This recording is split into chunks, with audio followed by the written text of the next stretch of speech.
Let's turn back to Europe for a moment, where you spent a good period of time and you know so well. We now have reports that President Putin is visiting Belarus. I think it's one of his only two allies. I think it's Iran and Belarus at this point are with Russia in their war in Ukraine. How important is this visit to Belarus?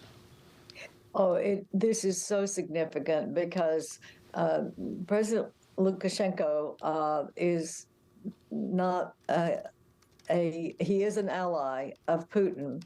Putin is going to pressure him to give a free rein for the Russian troops to set up in that northern part of the border with Ukraine. And I hope that President Lukashenko will repel that. He has tried to do that since this whole thing started last February. He's tried not to get involved, although Russia did go through when they were trying to get to Kiev. But now it looks like Putin is putting pressure on him.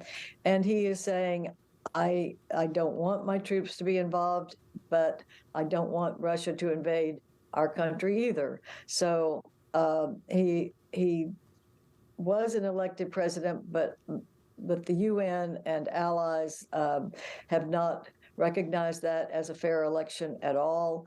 And so it isn't like Ukraine, which does have a real democracy. And it's going to be very difficult. It's a difficult situation that President Lukashenko is in. And his whole credentials are questionable in the international community. One last one here, Madam Ambassador, if I could. And we do have a new Congress coming in, and there's been some concern whether the Republican majority in the House will fully support Ukraine with further armaments and further support. Do you have any doubt in your mind as a Republican? I have no doubt in my mind that our Congress will support Ukraine, Republicans and Democrats. It's very bipartisan. Of course, there are people on both ends of the spectrum that have questioned that, but the vast majority in Congress, bipartisan, understand the importance of our staying the course with Ukraine. If we said, oh, never mind, and walked away, that would give Putin a green light to go into Moldova, Belarus, and whatever he thought he could get by with.